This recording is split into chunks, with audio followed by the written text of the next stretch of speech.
Today, we're off to the Netherlands. Ajax Amsterdam's elite youth academy has become famous for producing and developing so many elite ballers for decades now, proving time and time again why they are a European hotspot for young wonder kids to get some game time. I wouldn't be surprised if they could survive and succeed under a transfer embargo, just only relying on their homegrown talent. So hey, that's exactly what we're going to find out today. What if Ajax could only field players produced from their youth academy? Let's go ahead and find out. We're going to simulate a couple of seasons to see how the Ajax Youth Academy players will perform. Can they replicate the success of real life? How many trophies could they win? And can they retain their title on top of the Eredivisie, ruling over Dutch football and also contending for Europe? Just a quick disclaimer before the video starts, no icons will be included in the team, such as the likes of Johan Cruyff, Bergkamp, Van Basten, Seedorf, De Boer, Van der Sar. You get the picture. If we really wanted to, we could add them into this team, but they would just be way too OP.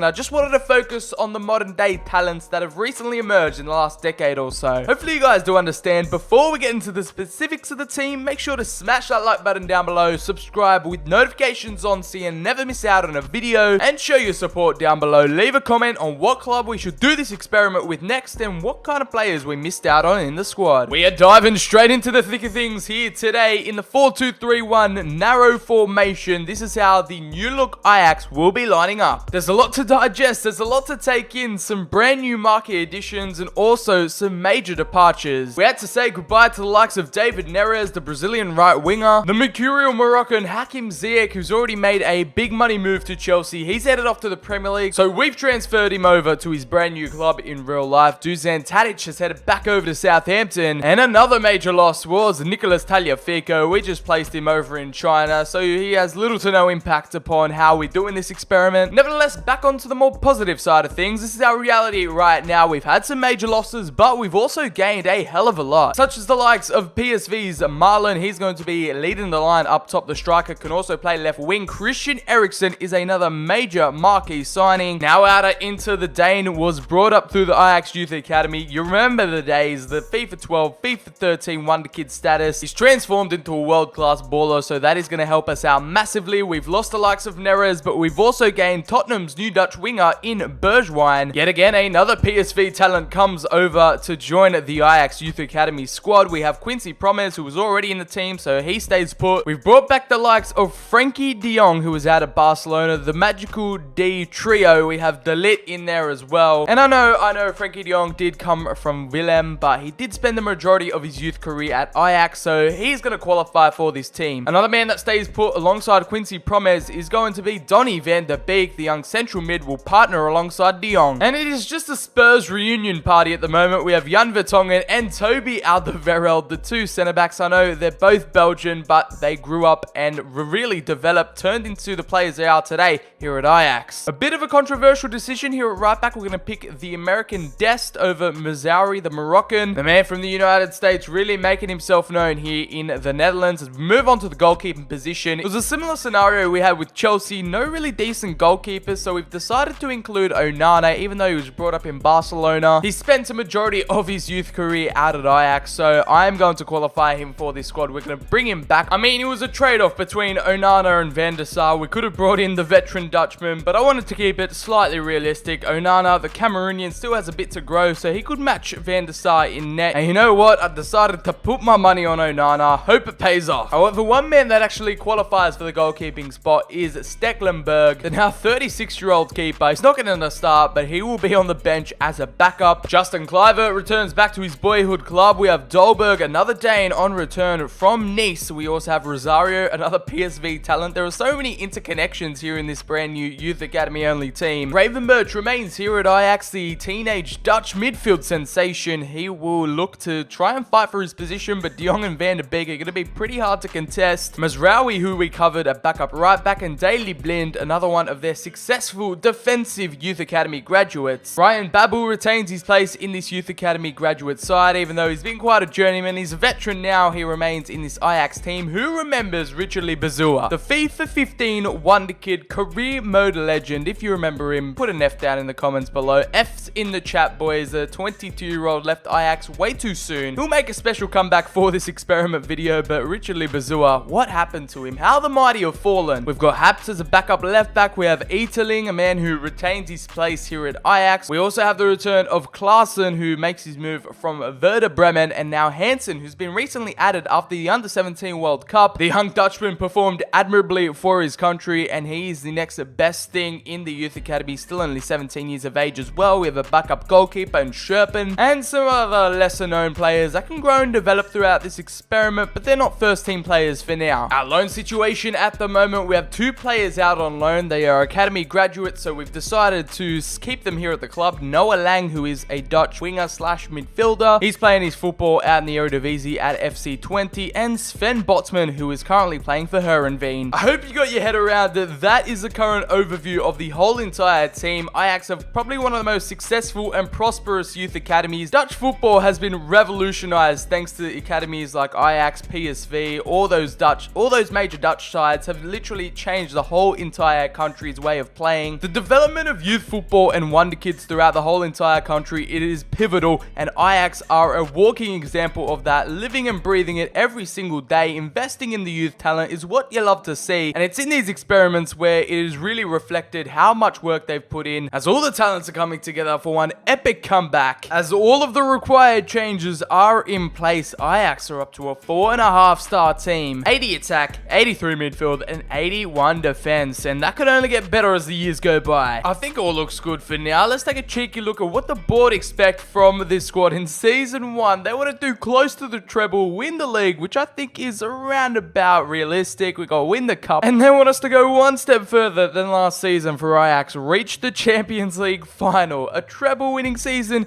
in Season 1. I won't put it past them, but I think they're being overly optimistic right now. Oh, there's only one way to find out if they could accomplish it. No transfers. Let's simulate straight to the end of Season 1 to see how the Youth Academy Ajax graduates will perform. Even with our high quality squad easily equipped to dominate the Eredivisie, we finish on top with 100 points, 33 wins, 1 draw. We finish invincible. We did have a few title contenders though. Feyenoord, AZ Alkmaar were right behind us. PSV slipped down to 4th, but I didn't expect it to be this close. We do end up finishing on top, which is all that matters. Ajax are champions. Over in the Orange Becker, it was the cup. It was an easy run to the final. A 3-0 victory against Utrecht on the big day. Let's take a look and see how we got there. Jorinen, we got past them. Herenveen, it was only 2 games and we found ourselves in the finals, so I guess we absolutely deserve that one as well. And this is where we're going to be really put to the test right now. Here in the Champions League, we managed to finish on top unbeaten. 16 points. Valencia come through with us, and Chelsea relegated to the Europa League. We have upset that group. We've turned it on its head. We did win 5-1 against Olympic Lyon in the round of 16 on aggregate, and then against Valencia, our group stage opponents, a 5-2 victory, and we reached the semis only to be eliminated by Real Madrid 3-1 on aggregate. So it was an extremely deep cup run. We replicated what Ajax did last season. It wasn't quite going all the way to the final. We did our best, and I guess we were one step away from being in the big dance. It just goes to show the quality being produced out of this youth academy. Their graduates are tearing it up in the league, with Christian Eriksen nearly the top goal scorer there with 26. We also have Promes, Babel, Doberg, even Van der Beek and Marlon getting amongst the top goal scorers. In terms of the top assists, yeah, Eriksen is just an all-round baller. De Jong also right behind him with 11. Quincy Promes also with 9. Anyone else I can spot in the top list? We have Bergwijn with 5. You always knew Mr. Onana would get there in the end. Clean sheets, he gets the Golden Glove with 28 in 34 matches. And it's more of an in-depth deep dive on how our squad performed. Who were our best players out there this season? And Christian Eriksen, we already saw earlier, he absolutely tore it up upon his return to the Netherlands. 31 goals and 28 assists. That is a whopping 59 goal contributions. Quincy Promes in there with 36. Kasper Dolberg, it's the return of the Danes. Him and Christian Eriksen are tearing it up with 22 goals and 5 assists. Kasper the friendly ghost showing his goal scoring prowess. Even Ryan Babel's getting in amongst the act. What is going on? The 33-year-old now. 21 goals and 4 assists for him. Donny van der Beek from midfield with 16 goals and 3. Daniel Mylan had to be relegated to the bench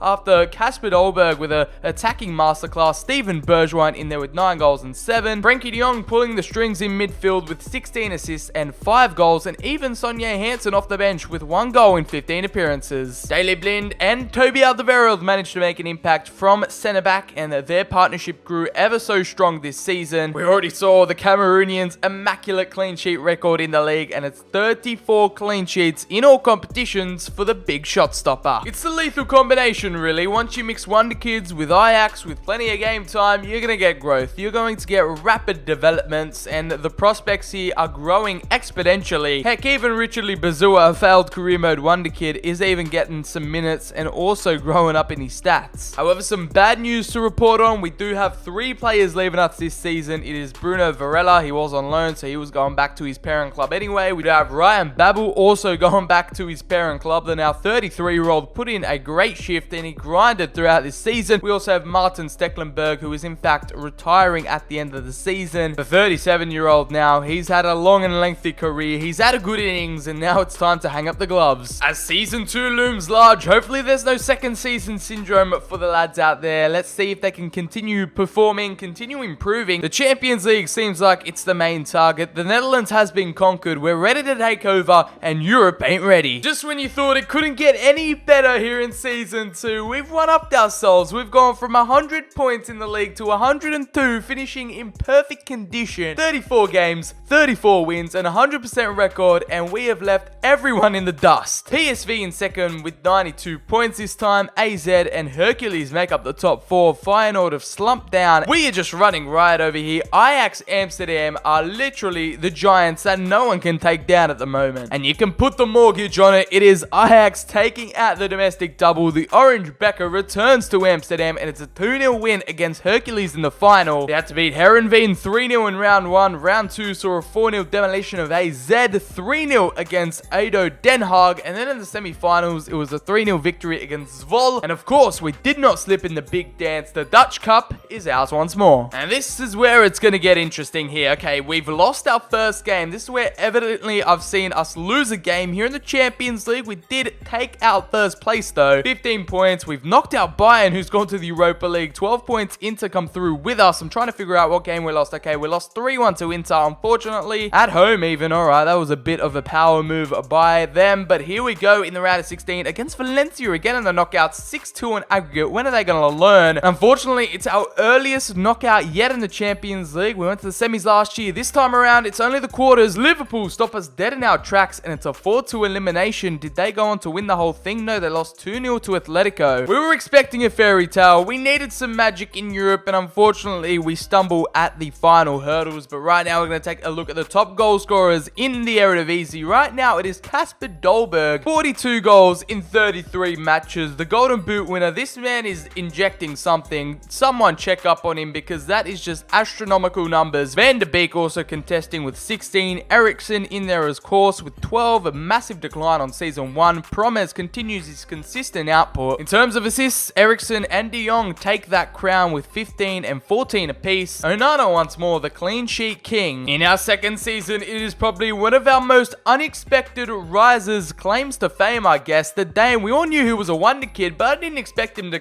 burst out the blocks like this. He has grabbed this season by the neck. 62 goals, 6 assists, and 56 appearances. That is 68 goal contributions. He's world class. World class Kasper. Kasper the friendly ghost is haunting every single defense he comes across. Sonny van de Beek showing his quality in the midfield. The Dutchman with 23 goals and 14 assists. Christian Eriksen, I mean, he couldn't match those numbers in season 1, but hey, in season 2, he comes through with the 23 assists, 19 goals. Keeping up with those double figures in both goals and assists. Quincy Promes, he's declining now that he's hit 29, but 20 goal contributions is nothing to shy away from. Frenkie de Jong also bossing it in with his partner Van de Beek, 11 goals, 19 assists, 30 goal contributions. Steven Bergwijn still kind of struggling, I guess, out on the right-hand side, 9 goals and 8 assists. The injured Daley Blind somehow from centre-back with 7 goals and 4 assists. Due to the fact that Dolberg is turning into a different beast right now, Daniel Milan, who I expected to be what Dolberg's doing right now, is currently on the bench with only 3 goals and 2 assists. Even Sonja Hansen with 3 goals. Unfortunately, we're always going to come across that. Some players aren't going to experience the same amount of growth, same amount of game time. Dynamic potential will take its course as we take a look at our Cameroonian shot stopper. Now at a 90 overall, 39 clean sheets he racked up this season, and it's only the beginning. No transfers, no problem for Ajax right here. The Youth Academy graduates seem to be getting the job done, and so far this is the most successful team ever to be in one of these Youth Academy experiments. Of course, we're going to have to see what Season 3 holds, but if we keep going at the rate we are, Mr. Youth Academy is going to win the treble at this rate. Do we even have to check up at this point? I don't even know. We have finished invincible invincible 2 seasons in a row. Not just invincible, an 100% record 2 years running. It is the benchmark, 102 points, and our closest contenders, PSV, sitting on 82. And I mean, it's fair to say right now, we have the Dutch league on strings. Netherlands football has absolutely been turned on its head, and it's a 4-0 victory in the Orange Becker final to Sittard. And I hate to be the one to say it, but I think I have the feeling this could be our year. Right now in Group F, we finish on top, invincible, not losing the game this time around in the UCL, 18 points alongside Chelsea, who finish outside the group. Juventus, we just managed to beat 2-1 on aggregate. We progressed out of the round of 16, and now in the quarterfinals, we edged it past Liverpool, the team who knocked us out in Season 1 in the semis. We get our sweet, sweet revenge, a 4-3 aggregate victory, and now in the semi-finals up against Napoli, it was a 3-1 victory, and that means the Youth Academy graduates will be taking on Manchester City in the big dance. It's a Champions League final. What a moment. They've 1000% proved their worth domestically. Now they get a shot at the crown. The European trophy could be theirs by the end of this one. We'll take one last look at the team. Here are our top performers. Big Donny in the middle of the park, somehow managing to get 32 goals. He's our top goal scorer. The Golden Boot winner for us, 43 goal contributions. Quincy Promes, now 30 years of age, still putting in the hard yards there with 28 goals, 6 assists. Casper Dolberg, he's chilled out, he's calmed down. Only 21 goals this season, a massive decline from his 62 last time out. Steven Bergwijn finally getting his double figures in both goals and assists in there with 17 and 12. Christian Eriksen managing to keep up with that consistent output, now hitting 30, 17 goals and 20 assists for him. Daniel Malin off the bench with 12 goals and 1 assist. Matthias de Ligt from centre back, 4 goals and 2 assists. He's proven to be a massive aerial threat and a worthy captain. And the now 91 rated shot stopper in net, managing to crack through to that plus 40 clean sheets with 42 clean sheets in 59 appearances. And for the Champions League final, we've been forced to play this slightly weakened starting 11 considering Donny van der Beek has been suspended for the big game. He won't be playing in this final tonight. Daley Blind takes his spot in the middle. Meanwhile, it's the heavy hitters Eriksen, Dolberg, Milan, Bergwijn all starting. De Jong 95 and the captain De Ligt will lead the lads out tonight. Prepare yourselves for an absolute European classic here tonight at Wembley. Will the Youth Academy grassroots prevail? The honest, humble way to build up a club to the top of world football, or the money-rich, oil-rich Manchester City who bought their way to fame? We've got to fight out here tonight. We're on a mission, and those ribbons on the trophy need to be red and white. We're a man down, but we're definitely not low on spirits here tonight. It's all the motivation you need to take on Europe's elite. Not any old academy graduates would come back to their former side in order to fight off evil, and let me tell you, tonight, it is an Avengers level threat. Let's fight for this European title. We're giving it all we got, and it looks like a relatively unchanged. We're going to take a look into a bit more detail. They got Kimmich, Rodrigo, Lukaku up top, Sula at the back, Florenzi also joins in at right back, and believe me, they got even more firepower on the bench. So let's get this started. The kickoff now underway. Romelu, get us rolling. Thwarted forward, and now Romelu Lukaku, Dest, had enough and said, "You're not getting past today." Christian Eriksen over the top, and now Casper Dolberg, the man who scored 62 goals in Season 2. He's a threat up front, and that is exactly why, because the Dane has linked up with a fellow Dane in Christian Eriksen. Surprisingly, it was no Dutchman to score first here tonight, but our number 9, he's a trustworthy goal scorer, showing off his prowess here at Wembley, and the first opportunity arose, and he was definitely the man to take it. A low-driven shot into the back of the net, and it was Ederson who crumbled at the seams. Man City's defense nowhere to be seen, and we grab the 1-0 lead thanks to Casper, the friendly ghost. And Casper Dolberg, Bergwijn on the pressure. Casper Dolberg could head it on the volley, and it's off the post. And the Dane nearly gets a brace in the final, but the woodwork denies him. Back over to Casper Dolberg, our goal scorer. He'll put through. Is that Dest on the right-hand side? The American works his way through now. The cross was needed, and all of a sudden, it is a Frenkie de Jong. I wasn't even controlling him. The CPU just took over, shot for me, and the ball went straight to his feet. We've started off the second half, the second 45, ever so perfectly, and it was a little counter-attack to take Man City off guard. Zinchenko lost a foot race. He committed with the slide tackle, found its way through. Didn't nutmeg Laporte on the way. We're gonna have to have a second look, but watch the goal back. I was definitely not controlling de Jong, and somehow he just managed to work his body around the ball, get the shot off, and it managed to beat Ederson. Pep Guardiola fuming. There were no hairs left on his head after that level of stress, and Frenkie de Jong gets on the score sheet to make it 2-0. Dest manages to keep it in. He's already on an assist tonight, and he's willing to create more. Back over to Christian Eriksen to set up his fellow Dane in the middle. Now the number 9, Edison, committed, and he couldn't beat him at the near post. We all know Delit's a physical threat from the corners, from the set piece. What can he do on the header? And he smashed that over the bar. Daniel Malin cuts inside. Now the time to finish them off. Bergwijn and Edison are keeping City in this tie. Masterful interception. Now over the top to the substitute, Justin Kluivert, ready to make an impact, ready to close this game. Send him. Oh my goodness gracious me. Edison again. The big man Delit, who can stop him? No one can. Another header, and it's just wide of the post. Gets stopped out in possession, but it looks like the Ajax Academy graduates are going to steam through Man City. It was a relaxed, comfortable performance, no real danger, and there we go. The Academy graduates from Amsterdam get the job done, and Ajax are Champions League victors. A rather comfortable 2-0 victory, a clean defeat, and it was that second goal in the start of the second half that really set the tone for the rest of the match, and we can now crown them the most successful youth academy team we've created in one of these FIFA 20 career mode experiments, guys. Let me know down below who I missed out on in this team. What other club should undergo this youth academy only experiment? If you did go on to enjoy the video, make sure to slap it a like down below, subscribe with notifications on so you never miss out on any FIFA 20 career mode content coming to the channel on the regular. Follow me on Twitter, the link is in the description. Show your support and appreciation by commenting it down below. That has been it. I've been BCHD. I will leave you all with the Ajax celebrations here in the final at Wembley. Hope you have a wonderful day, and I'll catch you all in the very next video.